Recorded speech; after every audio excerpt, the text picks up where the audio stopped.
Hey everybody, I'm Curtis with Landrum Performance Springs, and I'm going to give you a little brief history on Landrum. Landrum was started by Robert Landrum back in '66. He made big truck leaf springs. Then he started making custom leaf springs for race cars, dirt late models, and things like that. Back in the '70s, most all the race cars were running leaf springs, and he got his reputation by building custom leaf springs with custom rates and arches and things like that, and made these cars go faster. Then he got into the coil spring business.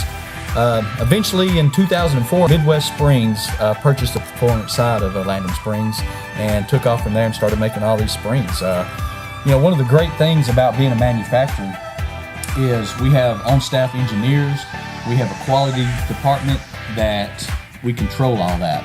And I've had people ask before, what makes your spring better than everybody else's? And it was a tough question, honestly, because there's a lot of good spring manufacturers out there, and I consider ours one of the best.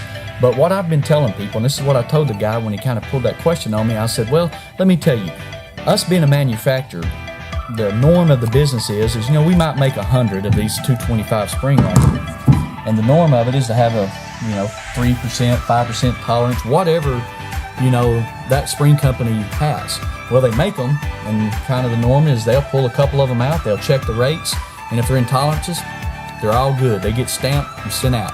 What we have found out when we make those 100 springs, because we separate ourselves, we're a little different. Landrum, 2% tolerance, and we dyno every spring.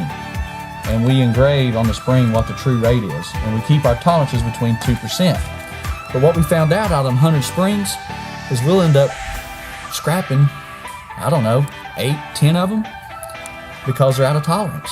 So my question is to you, the racer, are you sure that you're going to get the springs that are in tolerance, or will you get one of those that's out of tolerance, and then now you have a handling problem in your car with this brand new spring that you didn't know?